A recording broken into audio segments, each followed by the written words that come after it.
KBS 1라디오 신성원의 오늘 세계는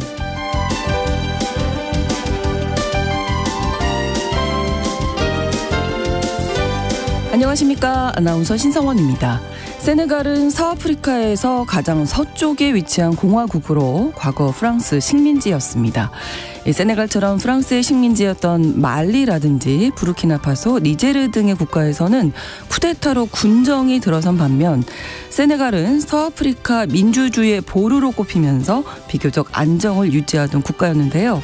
그런데 최근 이 세네갈이 혼란에 빠졌습니다. 한 달도 남지 않은 대통령 선거를 10달이나 연기한다는 발표가 나오고 현재 대통령이 연임할지도 모른다는 우려가 커지면서 대규모 시위가 이어지고 있다고 하는데요.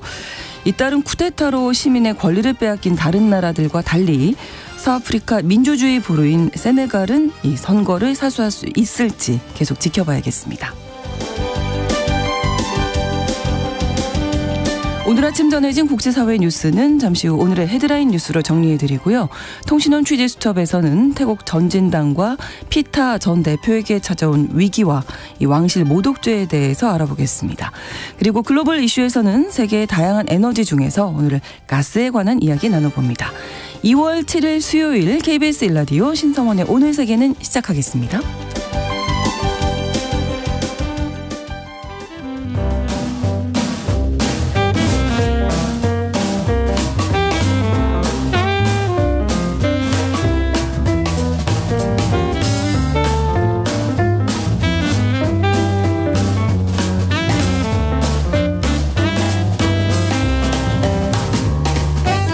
신성원의 오늘 세계는 청취자 여러분과 함께 소통하며 만들어갑니다.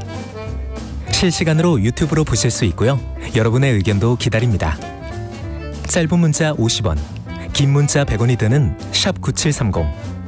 라디오와 콩 앱으로 많은 주십시오.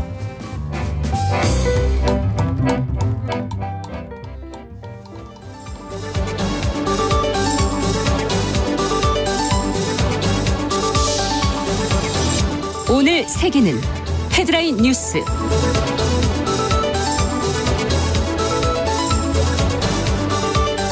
튀르키예 이스탄불의 법원 청사에서 6일날 총기 테러 사건이 발생했습니다.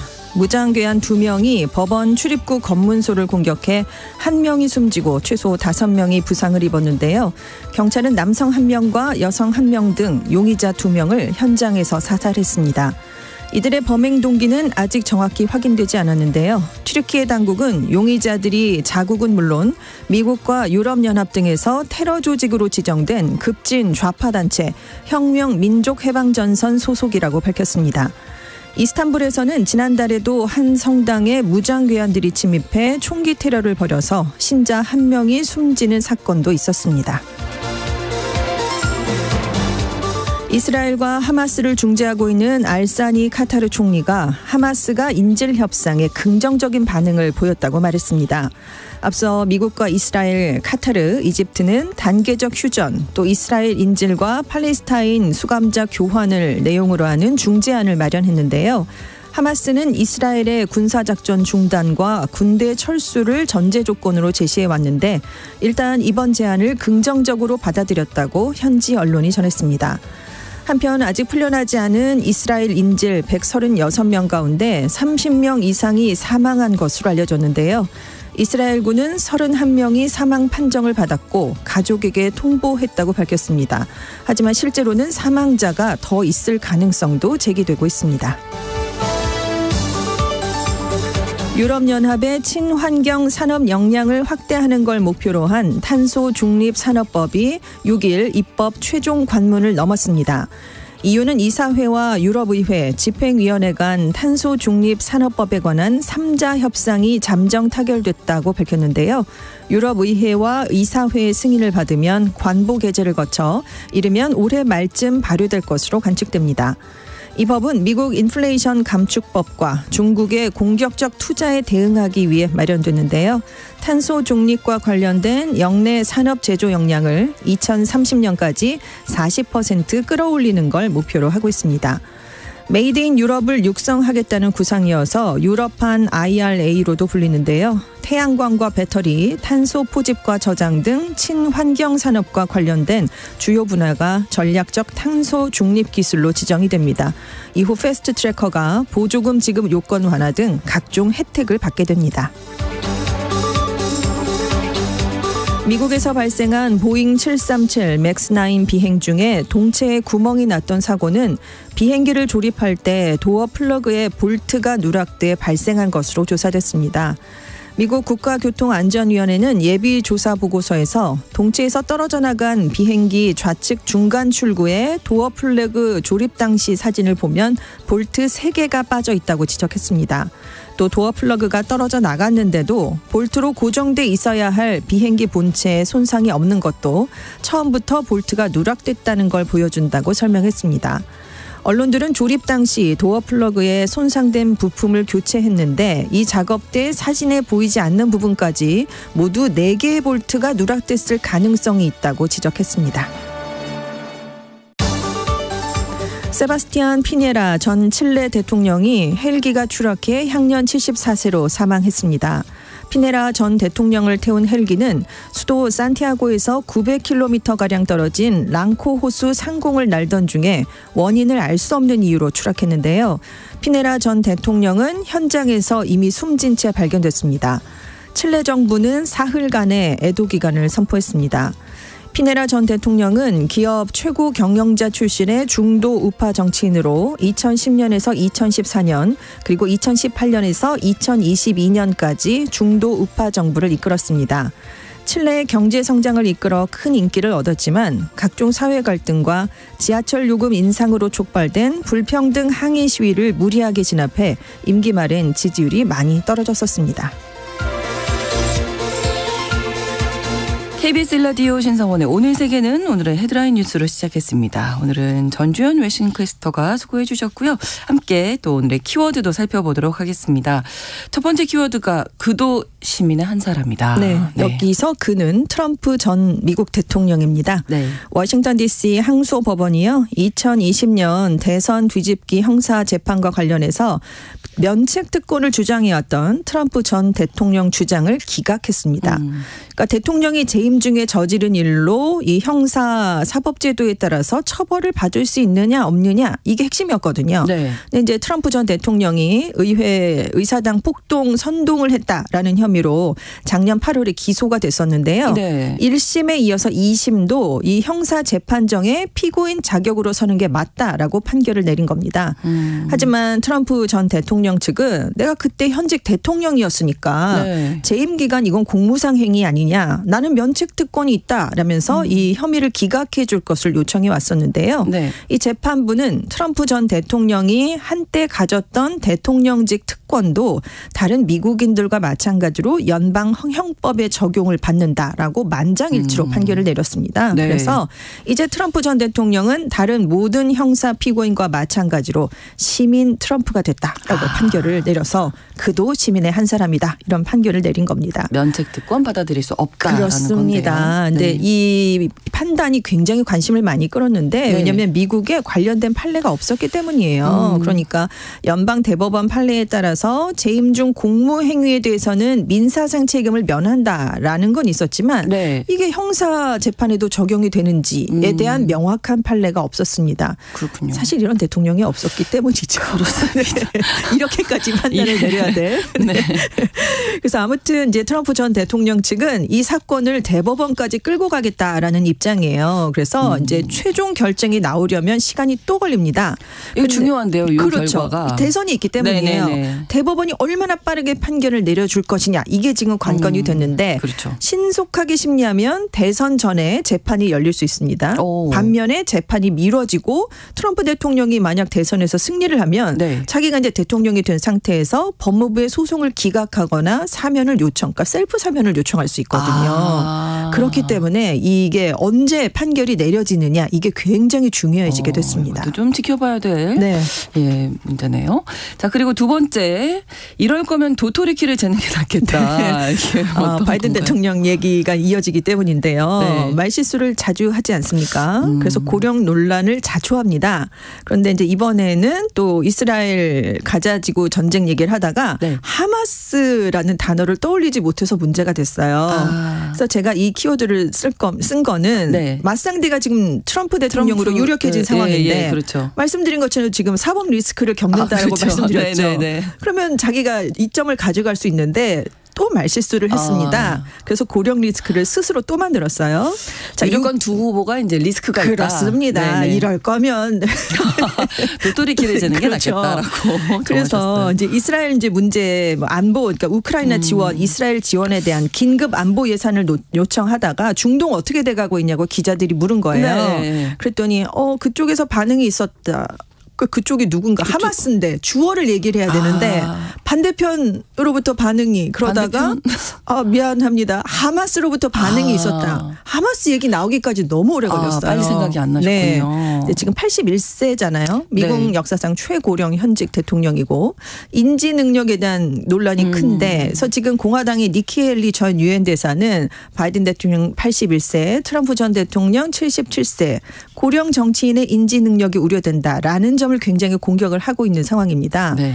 근데 이제 하마스뿐만이 아니라 4일에 이제 유세를 갔는데 예전에 2020년에 미국 대선에서 승리한 뒤에 그 G7 정상회의를 갔을 때 네. 프랑스 대통령이 이랬더라 뭐 이런 얘기를 했는데 당시 대통령은 마크롱 대통령이었거든요. 그렇죠. 네. 근데 미테랑 대통령이 나를 보더니 뭐 이런 얘기를 했다라고 얘기를 한 거예요. 너무 과거의 대통령을 그렇습니다. 소환하셨네요. 미테랑 대통령 96년에 사망했거든요. 그리고 바이든 대통령이 상원 의원이던 시절에 이제 대통령을 지낸 분이었어요. 에이. 그래서 백악관이 서둘러서 이제 이 문서로 이제 배포를 하긴 하면서 네. 미테랑의 줄을 딱 긋고 마크로 이렇게 바로 잡아서 문서를 배포했다고 합니다. 한 번이면 그냥 실수인데 네, 계속 연달아서. 되풀이 되기 때문에 네. 저 리스크가 있어 보이긴 합니다. 그렇습니다. 어떻게 될지요. 네. 자, 세 번째 키워드는 발상의 전환이 필요하다고 하셨는데요. 네, 기후 변화 때문에 전 세계에서 초강력 폭풍우가 자꾸 나오고 있어요. 그래서 기상학계에서 그동안 열대 저기압 분류를 1등급에서 5등급까지 정해놨는데 네. 이제 그걸 뛰어넘는 새로운 등급을 또 만들어야 되는 게 아니냐 이런 얘기를 내놨습니다. 최근 10년간 발생한 태풍과 허리케인 같은 열대 저기압을 한번 분석했더니 네. 최소 5개는 지금 최고 등급이 5등급인데 이거보다 훨씬 더 강력하다는 그런 평가입니다. 근데 지금 열대 저기압을 이제 판정을 내리는 건 네. 사피어 심슨 열대 저기압 등급이라는 걸로 69년에 이제 고안이 된 거예요. 그때 기준으로 만들어졌거든요. 근데 이제 5등급이 최대 풍속이 시속 252km 이상입니다. 작은 건물을 이제 통째로 부서뜨릴 정도의 위력인데 네. 이게 말씀드린 앞서 5개 최근 10년간 있었던 5개는 이거보다 훨씬 더 강력한 폭풍이 불어왔다는 거죠. 그래서 지구 온도가 1.5도 상승하면 이런 초강력 열대 저기압이 그 지구에서 형성될 확률이 연간 2%, 2도가 높아지면 7%, 3도가 높아지면 10% 증가할 것이라는 모델이 나오고 있거든요. 네. 그렇기 때문에 새로운 6등급을 하나 만들어야 되는 게 아니냐라고 기상학계가 의견을 내놨습니다. 그러네요. 역시 기후 위기의 그렇습니다. 얘기였습니다. 다음 키워드가 호환 마마보다 무서운 세뱃돈. 네, 지금 춘제를 중국인들이 앞두고 있잖아요. 네. 정말 귀성전쟁 몇억 명이 이동을 하잖아요. 그렇죠. 그런데 세뱃돈이 무서워서 고향에 못 갈 것 같아요. 이런 직장인들이 그래요? 늘어나고 있대요. 단체방에 지금 이런 얘기들을 많이 하고 있답니다.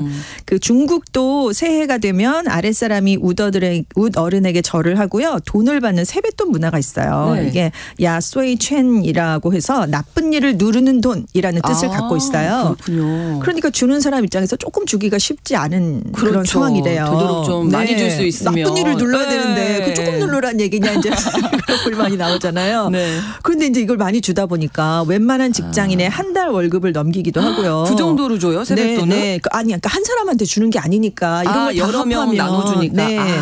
그리고 은퇴한 조부모들은 손주들한테 주려면 적금을 깨는 그런 경우도 아이고. 나온다고 합니다. 네. 그리고 이제 비교적 젊은 연령층도 이제 조카들이 많이 생기면서 세뱃돈 부담이 큰데 몇 년 전만 해도 조카에게는 우리 돈으로 9,200원 정도를 주면 됐대요. 한 10,000원 정도 이제 주는 거죠. 근데 지금은 못해도 37,000원에서 55,000원을 넣어줘야 잘 받았어 이런 이렇게 평가가 된대요. 아이들의 뭐 초등학교 입학한다든지 그렇죠. 중학교 입학한다든지 뭐 대학생 된다든지 그런 것도 있고 또 잘 줘야 되잖아요. 근데 문제는 많이. 요즘 애들이 SNS로 나 얼마 받았어 자랑을 하는 게 또 있대요. 그러니까 최소 금액이 그래서 올라갔다고 합니다. 인플레이션이네요 여기도. 그래서 어른들이 그럼 얼마 주는 게 적절한가요? 그래서 SNS에서 의견을 나누는 그런 일도 지금 펼쳐지고 있고요. 네. 그 중국에서 이제 푸젠성이 부유하기로 유명한데 네. 여기서도 가장 잘 사는 지역이 있대요. 푸텐이라고. 아이들에게 사업 종잣돈을 세뱃돈으로 마련해주는 문화가 있대요. 그래서 221만 원을 주는 그런 경우도 있다고 합니다. 그래서 재밌는 건 연인 사이에도 세뱃돈을 주고받는 문화가 있대요. 그래요? 그래서 중국어 발음이 이제 워아이니가 이제 사랑인데 요거랑 비슷한 우얼링이라는 522안을 주기도 하고 중국어가 영어까지 배웠습니다. 전공이신 줄 알았더니. 그래서 아무튼 이런 돈을 이제 서로 주고받기도 하고 근데 이제 아무래도 빈곤층이나 은퇴한 분들의 금전적 부담은 커질 수밖에 없잖아요. 네. 그래서 이제 지방 정부가 나서서 세뱃돈에 대한 올바른 관념을 좀 확립하자 뭐 이런 메시지를 내놓고 있다고 합니다. 아유, 세뱃돈 저도 조금 걱정인데 이런 정도는 아니잖아요. 우리는 아직은 뭐 사업 종잣돈까지 그건 아니죠. 그건 아니니까 우리가 좀 나은 건가요? 뭐 이런 생각도 드네요. 5번째는 우리가 결혼할 수 있을까? 네, 고민하는 중국 젊은 커플들이 올해 많다고 해요. 왜냐하면 올해 근거 없는 속설이 확산되고 있기 때문인데요. 과부의 해라더라. 올해 결혼하면 안 좋다더라. 뭐 이런 게 있어요. 왜냐하면 왜 이렇게 뭔가 그렇죠. 속설 뭐 이런 것들이 많네요. 중국에서. 왜냐하면 24절기 중에 봄이 시작하는 절기가 입춘이잖아요. 입춘, 네, 지났죠. 네, 이게 음력설보다 빨라서 봄이 없는 해로 여겨지는 해가 과부의 해라고 합니다. 올해 입춘이 2월 4일이었어요. 근데 설날이 2월 10일입니다. 근데 내년에는 설날이 1월 29일이어서 입춘보다 다시 평소처럼 빨라지게 돼요. 그러니까 음력으로만 치면 2024년은 입춘이 없는 셈이다. 이렇게 여겨진다고 합니다. 근데 이제 우리가 봄 하면 재생, 탄생, 그렇죠. 활력 뭐 이런 것들을 생각하잖아요. 그런데 봄이 없는 해에 결혼하면 불운이 찾아오는다는 민간 속설이 있고 그래서 이때 결혼하면 남편이 일찍 세상을 떠난다거나 아니면 봄의 시작이 뭔가 새 생명의 탄생이니까 아이를 낳을 수 없다 뭐 이런 속설이 퍼지고 있다는 거예요. 그래서 중국 젊은 층이 작년 말부터 용의 해에 결혼하면 안 되나요? 이런 글들을 올리고 결혼을 피하려고 작년에 뭐 9월에서 10월 사이 국경절 황금 연휴에 결혼 열풍이 대거 불었다고 합니다. 그렇군요. 근데 당국이 좀 고민을 해요. 왜냐하면 저출산 고령화가 심한데 그럼 혼인을 더 안 한다고. 그렇군요. 네. 그래서 지금 이런 건 미신이다. 이런 걸 지금 당국이 강조를 하고 있고 그리고 이제 과부의 해이기도 하지만 청룡의 해잖아요. 그렇죠. 또 청룡의 해에 아기를 낳는 건 또 축복으로 여겨지고 있대요. 그래서 결혼하기엔 나쁜 해지만 그래도 청룡의 해에 애를 낳아볼까라고 하면서 결혼을 하려는 그런 부부들이 있어서 출산율은 좀 높아지지 않을까 이런 기대가 아주 상반되게 나오고 있다고 합니다. 네, 이게 근데 뭐 근거 없는 속설이다 그래도 왠지 결혼하자니 좀 찜찜하고 자꾸 이런 얘기. 그렇죠. 이런 거는 얘기 안 하는 게 좋긴 하겠는데 없어져야죠. 그러니까 뛰어넘어야 됩니다. 그렇습니다. 6번째 짠내나는 챌린지. 네, 최근에 미국에서요 젊은 층들이 내가 얼마나 절약하고 있나 이걸 자랑하는 생활비 관리 선언 챌린지가 인기를 얻고 있다고 합니다. 우리나라도 이런 거 많이 하잖아요. 그렇죠. SNS에서. 네, 짠내 테크 뭐 이런 거 짠테크 하잖아요. 이 유명한 코미디언 루커스 배틀 씨가 이제 작년 12월 30일에 절약은 멋있는 일이다라면서 글을 올리면서 이게 열풍이 불게 됐는데요. 그래서 우정 여행을 가자는 친구들의 제안을 거절하고 학자금 대출부터 갚겠다. 값비싼 식당에서 밥을 먹느니 집으로 친구들을 초대해서 직접 요리를 하겠다. 뭐 이런 절약 계획도 공유하고 가계부 썼는데 그걸 공개하는 경우도 있고요. 그런데 이제 아무래도 경제가 좋지 않기 때문에 이렇다라는 분석인데요. 그러니까 젊은이들이 더 살기가 힘들어졌다, 팍팍해졌다라는 걸 반영하는 것이다라는 분석이 나오고 있어요. 그래서 이 일에 CNN이 여론조사를 했더니 45세 이상 민주당원의 63%는 미국 경제가 회복되고 있다라고 답을 했지만 45세 미만에서는 그렇다라고 한 사람이 35%밖에 안 됐대요. 그러니까 젊은 층으로 갈수록 경제가 나아지지 않고 있다라고 하기 때문에 네, 결국 네. 이 젊은 층이 이런 선택을 하고 있다라는 얘기가 나오고 있습니다. 얼마 전에 미국 MZ세대들이 일찍 잔다고 네, 그렇죠. 얘기해 건강을 주셨는데 생각하고. 같은 맥을 같이 네, 하지 않나. 네. 생활비 절약 챌린지까지 하는 미국의 젊은 층 이야기였습니다. 네. 자, 7번째 다음 키워드는 홈코너는 소팀, 청코너는 콩팀. 네, 우리 복싱할 때 홈코너. 네, 예. 지금 이 우유 대란, 우유 콩이. 대전이 벌어지고 있기 때문이에요. 미국에서 식물로 만든 우유 대체품이 시장에서 인기를 끌고 있습니다. 네. 그러니까 낙농업계가 식물성으로 만든 건 우유라는 이름을 붙이면 안 된다. 왜냐하면 소우자가 들어가잖아요. 그렇죠. 그래서 밀크는 그나마 나아요, 영어로. 네, 그렇죠. 네, 저도 이 생각 맨날 했거든요. 그렇죠. 우유인데 네. 뭐 아몬드 우유, 네. 소가 네, 들어가는데 이 생각을 잠깐 하긴 했는데. 근데 미국도 밀크라는 건 이제 우유, 그러니까 소에서 나온 젖으로 생각을 하니까 여기에는 다른 단어를 붙여달라라는 얘기를 낙농업계는 하고 있는 겁니다. 그래서 월스트리트저널이 소팀과 콩팀 간의 우유 전쟁이 미국을 뒤흔들고 있다라면서 그 정도예요. 네, 낙농업계와 농업계 간의 갈등을 부동한 거예요. 그런데 식물성 우유 시장이 3년 만에 36%나 성장했습니다.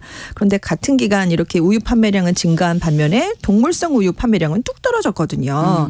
그러니까 지금 미국 낙농업계가 수유 중인 동물에게서 나온 게 아니면 밀크라는 이름을 붙이면 안 된다라면서 정치권을 향해서 로비에 나섰는데 네. 이게 제대로 통하지 않고 있습니다. 왜냐하면 식품의약국 안전청이 미국 식물성 음료에는 영양학적 차이를 설명하는 라벨만 붙인다면 여전히 우유라고 부를 수 있다라고 규정을 내렸기 때문이에요. 네. 그렇지만 아몬드 농업계는 아니 소비자들이 이것도 하나 구분 못할까요? 라벨을 굳이 붙일 필요가 있나요? 그러니까 다 불만이에요 지금. 그러네요. 네. 근데 식물성 우유가 굉장히 오래전부터 존재했다라고 농업계는 주장하고 있습니다. 최초 기록이 13세기 바그다드 요리책에 아몬드 우유에 대한 조리법이 나온대요. 그리고 14세기 이집트에서도 아몬드 우유를 사용한 요리가 대중화됐고요. 이게 1390년쯤부터 영국으로 전파된 것으로 일단 전해지고 있다고 합니다. 그래서 유럽연합은 2017년에 식물성 음료에는 우유라는 이름을 붙일 수 없다라고 규정을 내렸고 러시아도 작년 3월부터 이렇게 조치를 했는데요. 우리는 2022년 3월에 식물성 음료에 우유를 연상케 하는 표현을 쓰지 않도록 권고를 하긴 했지만 네. 정확한 가이드라인을 내리진 않았고 지금 협의를 하고 있는 상황이라고 합니다. 그렇습니다. 이게 어떻게 될지 궁금해지네요. 오늘의 헤드라인 뉴스와 키워드까지 외신캐스터 전주현 씨와 함께했습니다. 고맙습니다. 네, 감사합니다. KBS 라디오 신성원의 오늘 세계는 1부 마무리하고 2부에서 계속 이어갑니다. 11시 30분부터 일부 지역에서 해당 지역 방송 보내드리고요. 사이먼 앤 가펑클의 Sound of Silence 전해드립니다. Because a vision softly creeping left its seeds while I was sleeping, and the vision that was planted in my brain still remains within the sound of silence. In restless dreams I walked alone, narrow streets of cobblestone, neath the halo of a street lamp. I turned my collar to the cold and damp, when my eyes were stabbed by the flash of a neon light. It split the night and touched the sound of silence. And in the naked light I saw 10,000 people, maybe more. People talking without speaking, people hearing without listening, people writing songs that voices never shared. No one dared disturb the sound of silence. say you do not know. Silence like a cancer grows. Hear my words that I might teach you. Take my arms that I might reach you.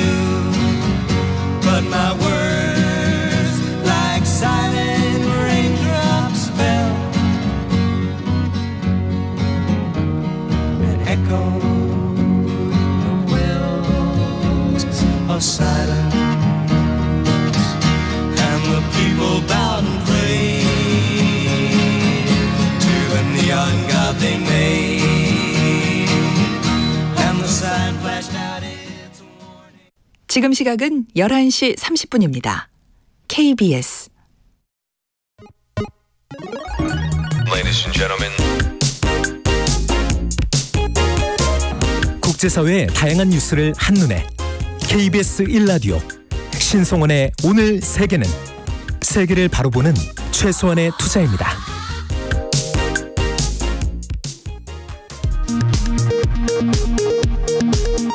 이 시각 라디오 정보센터 뉴스입니다. 오는 4월 10일 실시되는 22대 국회의원 선거에 대비해 경찰이 오늘부터 선거사범 수사 상황실을 운영합니다. 윤익은 경찰청장은 선거의 공정성을 중대하게 침해하는 5대 선거 범죄를 강도 높게 단속하겠다고 밝혔습니다. 국내 최대 해운사인 HMM 매각이 최종 결렬됐습니다. 우선 협상 대상자였던 하림그룹과 지분을 파는 산업은행, 해양진흥공사가 입장차를 끝내 좁히지 못했습니다. 의대 입학정원 확대 발표 이후 의사단체들이 집단행동을 예고하자 정부가 전국 수련병원들과 간담회를 여는 등 즉각 대응에 나섰습니다. 복지부는 응급실과 중환자실, 수술실 등 필수적인 진료가 유지될 수 있도록 비상진료체계 구축을 당부했습니다. 반도체, 자동차 수출 호조 등에 힘입어 경상수지가 8개월 연속 흑자 기조를 유지했습니다. 한국은행 잠정통계에 따르면 작년 12월 경상수지는 74억 1천만 달러 흑자로 집계됐습니다. 지난해 한 해 동안 경상수지 흑자는 354억 9천만 달러를 기록했습니다. 농림축산식품부는 올해 설 차례상 차림 비용이 평균 30만 9천 원으로 작년과 비슷한 수준으로 조사됐다고 밝혔습니다. 설 차례상 차림 비용은 전통시장에서 구매할 경우 28만 3천 원으로 대형 유통업체에서 구매하는 경우보다 15.7% 저렴했습니다. 지금까지 라디오 정보센터 뉴스 정원나였습니다.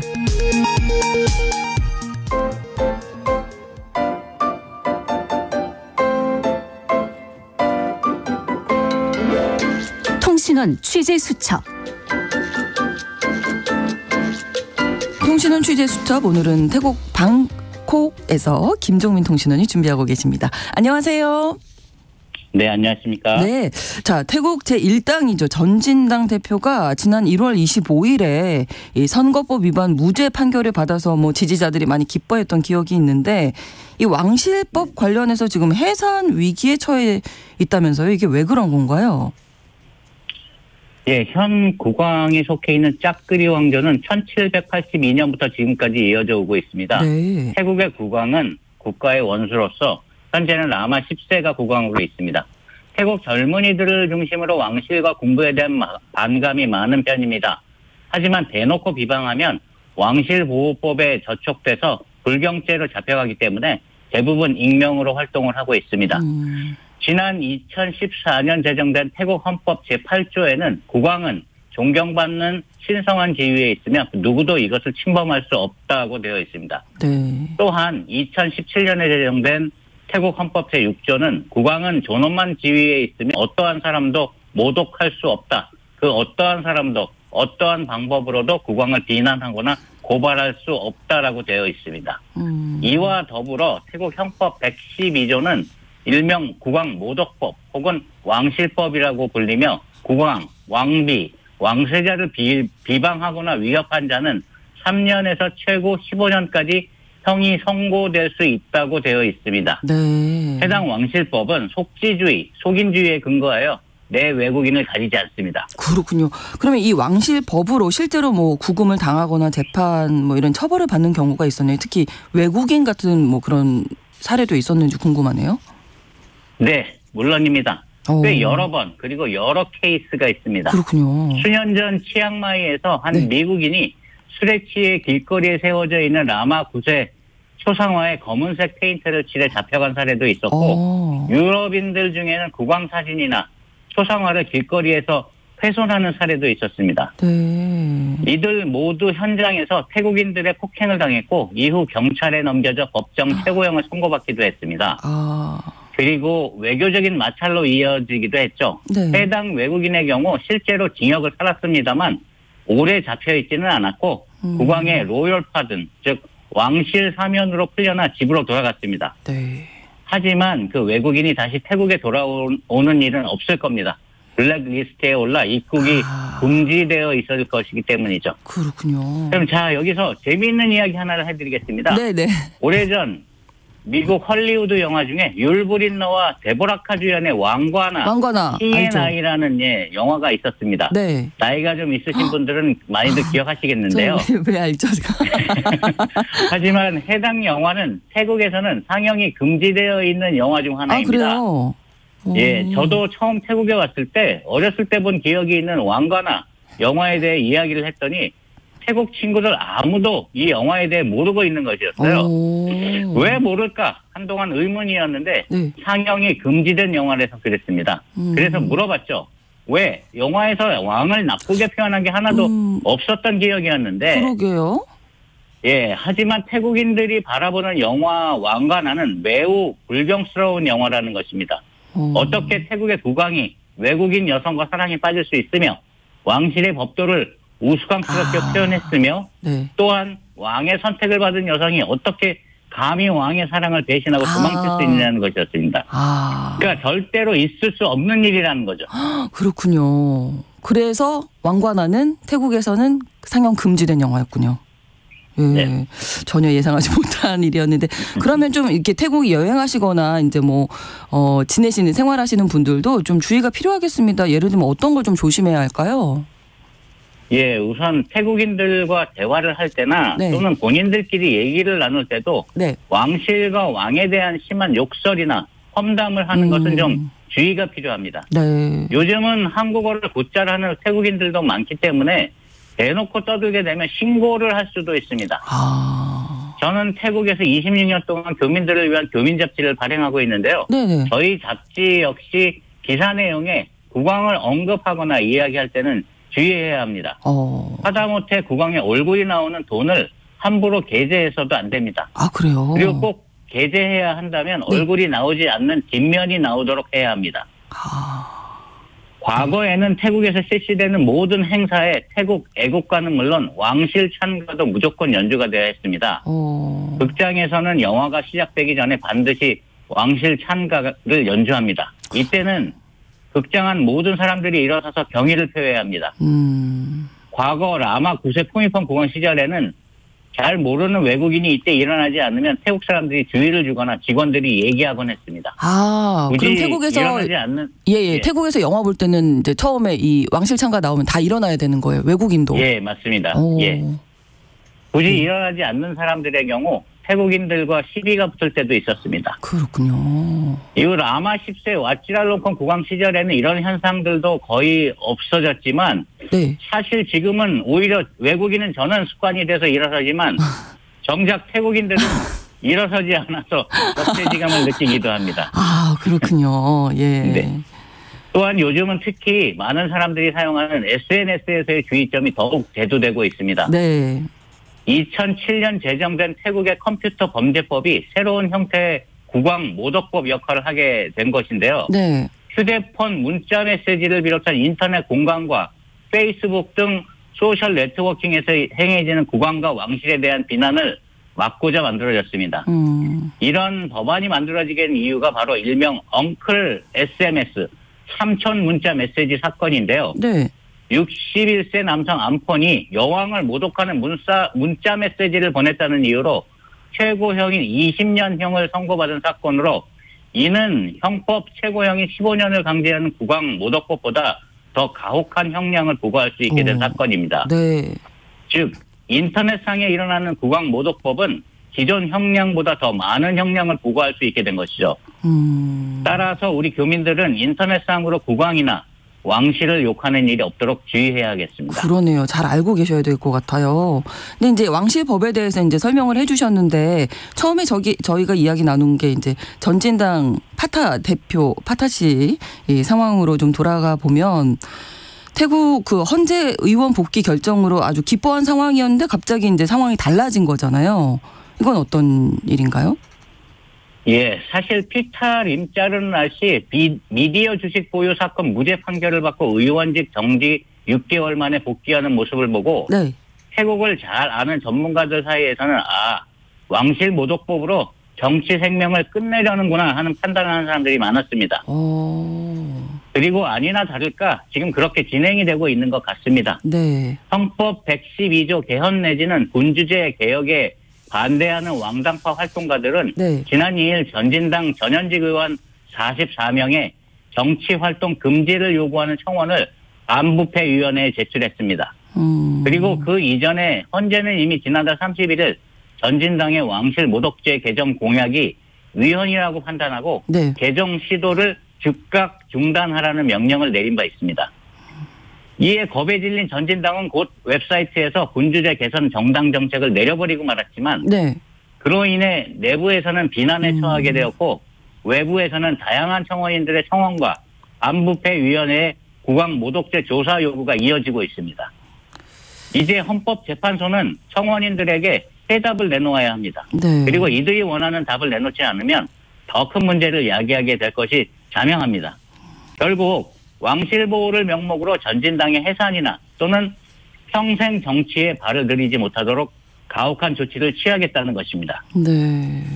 2중 3중 위기에 직면한 전진당과 피타가 과연 이 회오리 속에서 살아남을 수 있을지에 대해서는 미지수입니다. 그렇죠. 한때는 차기 수상으로 유력했던 태국의 젊은 정당 대표가 지금은 평생 정치 활동을 할 수 없는 상태로 놓여지는 이 현실에 대해 네. 솔직히 외국인인 저로서도 참 이해가 안 되는 것이 사실입니다. 하지만 이 또한 태국 정치계가 풀어야 할 숙제가 아닐까요? 네. 피타 씨를 보는 제 심정은 좀 아쉽고 안타까운 마음입니다. 그렇습니다. 자, 여기까지 소식 듣도록 하겠습니다. 오늘 고맙습니다. 네, 감사합니다. 네, 태국 방콕에서 김종민 통신원이었습니다.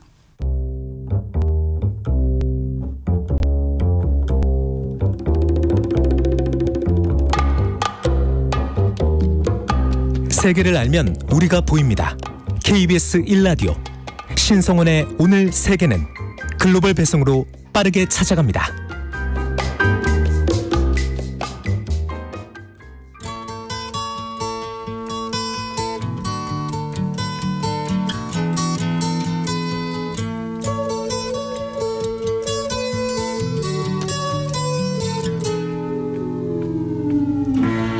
수요일의 글로벌 이슈는 법무법인 율촌의 전문위원이시죠. 최준영 박사와 함께 세계를 움직이는 에너지에 대한 이야기 나눠보겠습니다. 어서 오세요. 네, 안녕하세요. 자, 오늘은 또 어떤 에너지에 대한 이야기 준비하셨어요? 오늘은 LNG, 액화 천연가스와 관련된 이야기를 좀 해보려고 합니다. 네네.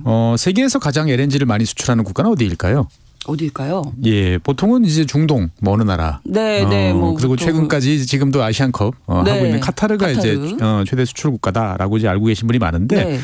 요거는 정확히 말하면은 2022년까지는 그랬습니다. 그런데 2023년에는 네. 순위가 바뀌었어요. 오. 미국이 세계 최대의 LNG 수출국이 됐습니다. 아, 그래요? 그러니까 미국은 원유 수출도 1등. LNG 수출도 1등 이런 나라가 된 거죠. 에너지 대국이군요. 네, 그래서 2022년까지는 카타르가 1등, 호주가 2등이었는데 네. 2023년에 호주가 2위를 유지했고 카타르는 3위로 이제 밀려난 겁니다. 네. 미국이 원래 이렇게 천연가스를 수출했었나요? 사실 참 이게 생각해 보면 아이러니한 게 1990년대 후반, 2000년대 초반까지만 해도 미국은 LNG를 수입할 생각을 하고 있었어요. 그래서 LNG 수입 터미널을 짓느니 마느니 하고 있었는데 네. 그 이후부터 갑자기 땅속에서 막대한 양의 세일가스가 이제 발견되기 시작을 했던 거죠. 그러면서 이제 가스가 넘쳐나기 시작을 하니까 예. 이제 이거를 바다 건너 뭐 대서양이나 태평양을 건너 수출을 해야 되니까 네. LNG 터미널이 이제 건설을 해야겠다라고 생각을 하게 된 거죠. 네. 그런데 재밌게도 미국 정부는 꽤 오랜 시간 동안 LNG의 수출을 이제 금지를 해왔습니다. 그러다가 2011년 오바마 행정부 때 처음으로 수출 허가가 나왔고요. 그다음에 트럼프 행정부 시절부터 이제 본격적으로 이제 LNG 수출이 이루어지면서 현재 세계 1위 LNG 수출국 미국이 된 겁니다. 그럼 LNG 수출한 지 얼마 되지 않은 거네요. 어떻게 보면. 그렇습니다. 10년 조금 넘은 건데 네네. 왜 그랬던 건가요? 왜 허용하지 않았죠? 그러니까 이제 미국 입장에서 봤을 때는 이 셰일가스가 많이 나오니까 예. 미국의 에너지 가격, 전력 요금 뭐 이런 것들이 막 내려가는 거죠. 그렇죠. 그러니까 미국의 산업 경쟁력, 제조업 이런 것들이 좋았는데 이 가스를 그대로 해외로 수출해 버리면 야 이게 다시 올라 버리면 미국 내 제조업 경쟁력이 약화되는 거 아니야? 예, 이런 명분 때문에 이제 미국이 FTA를 체결한 국가들은 그냥 수출할 수 있고 그렇지 않은 국가들에 대해서는 이제 원천적으로 수출을 이제 차단을 이제 해왔는데 네. 2011년부터는 이제 조금씩 이제 늘려가기 시작을 했던 거죠. 참고로 미국과 FTA를 체결한 나라는 뭐 전 세계적으로 봤을 때 우리나라를 포함해서 20개 나라고요. 네. 그 중에서 대규모로 에너지를 수입해야 되는 상황이 있는 나라는 우리나라가 유일합니다. 그렇군요. 그럼 미국산 LNG 주로 어디로 수출이 될까요? 미국산 LNG는 2022년까지는 2022년을 기점으로 크게 변화했는데요. 네. 21년까지는 주로 아시아로 왔습니다. 네. 그리고 우리나라가 미국산 LNG 최대 수입 국가였어요.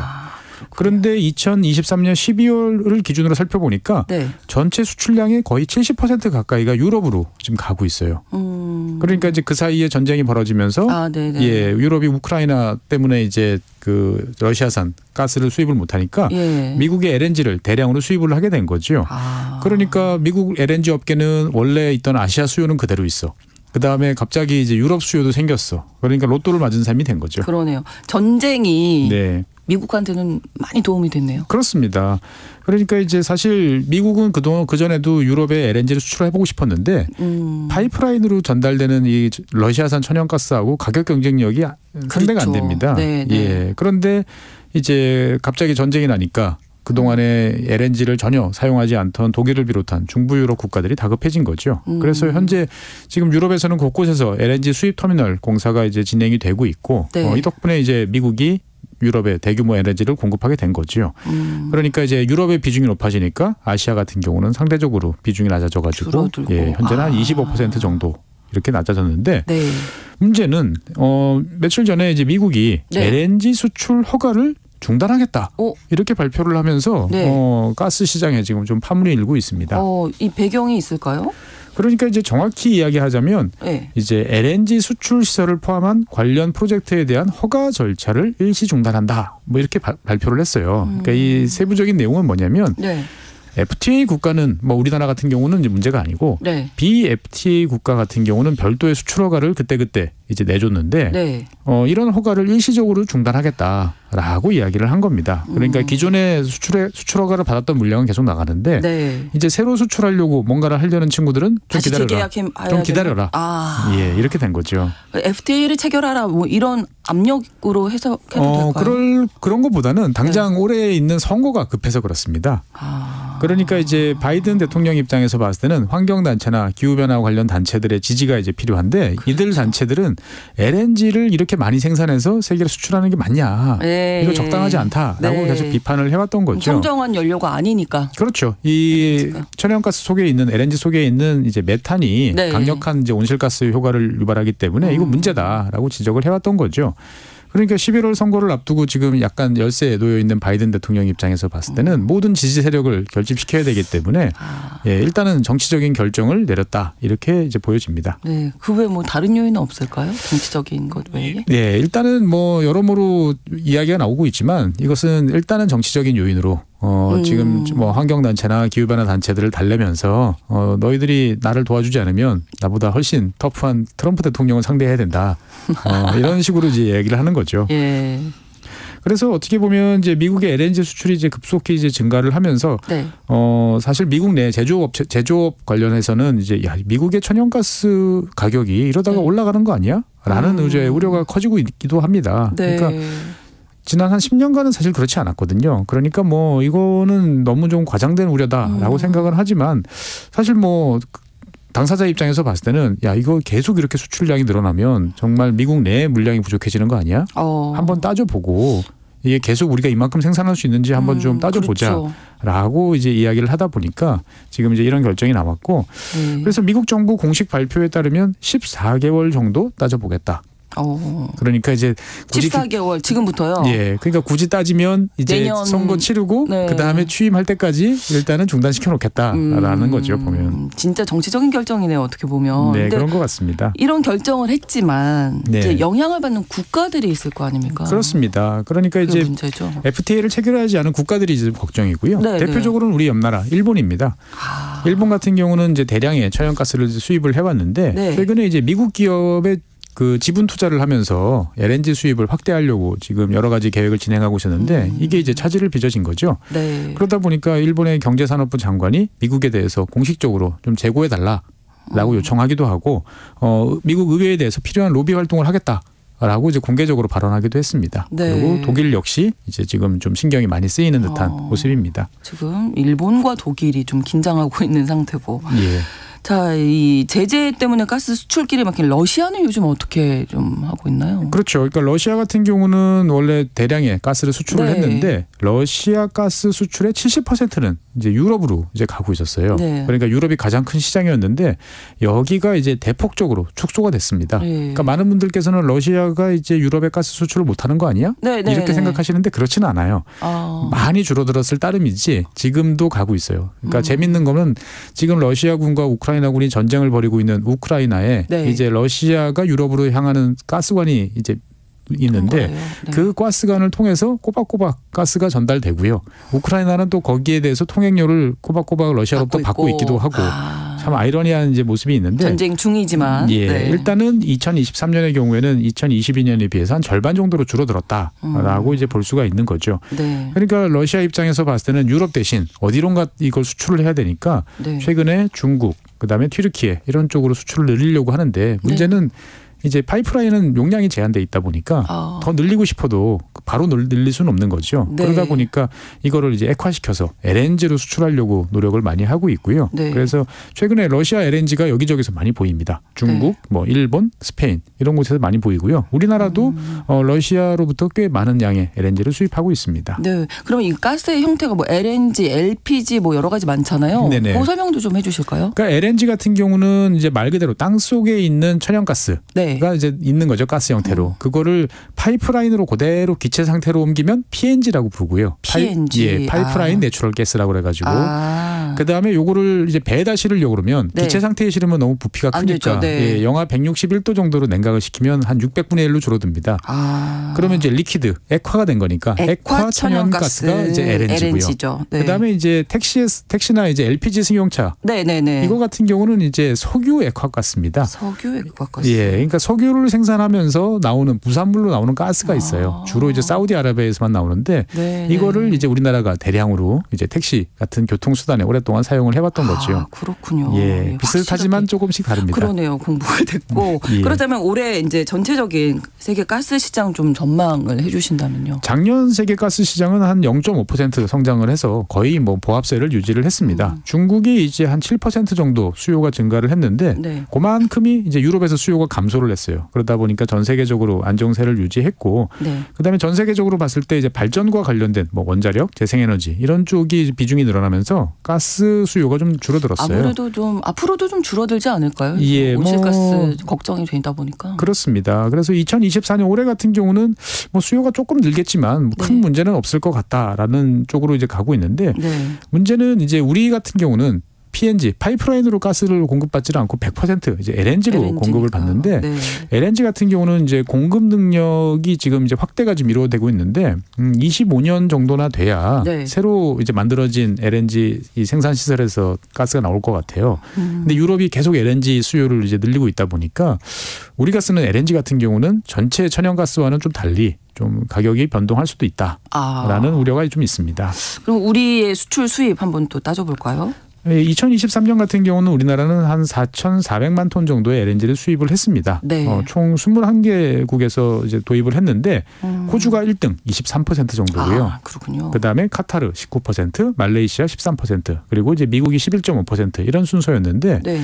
문제는 우리나라 같은 경우는 이제 아시아 국가들이 LNG를 많이 수입을 하죠. 중국, 일본, 대만 뭐 이렇게 많이 수입을 하는데 문제는 우리가 제일 좀 비싸게 도입을 하는 경향이 좀 있어요. 그러니까 이제 중국 같은 경우는 아무래도 이제 러시아와 육지로 연결돼 있다 보니까 네. 파이프라인으로 통해오는 가스가 많으니까 PNG. 그렇죠. 전체적으로 가스 요금이 우리보다 낮은 게 맞고요. 네. 그다음에 일본 같은 경우는 우리보다 전체적으로 인구도 많고 산업 규모도 그렇죠. 크다 보니까 도입 물량이 많으니까 이제 아무래도 이제 물량이 많은 쪽이 더 가격을 싸게 할 수 있죠. 네네. 그러니까 여기까지는 이해할 수 있는데 네. 우리나라보다 인구도 적고 경제 규모도 작은 대만보다 우리가 왜 더 비싸게 수입을 하지? 좀 이런 것들은 좀 납득하기가 좀 어려운 문제라고 생각을 합니다. 그러네요.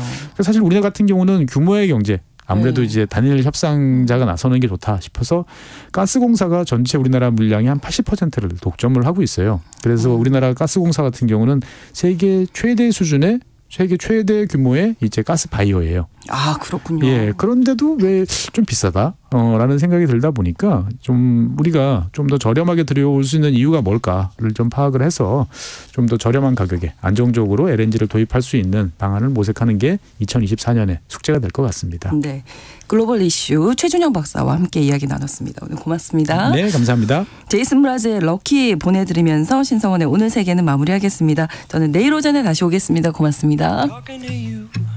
Across the water, across the deep blue ocean, under the open sky. Oh my, baby, I'm trying. Boy, I hear you in my dreams. I feel you whisper across the sea. I keep you with me in my heart. You make it easier when life gets hard. Lucky I'm in love with my best friend.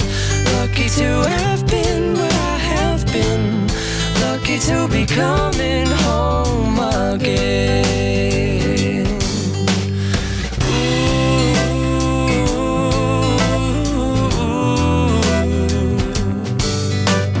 They don't know how long it takes waiting for a love like this. Every time we say goodbye, I wish we had one more kiss. I'll wait for you, I promise you I will.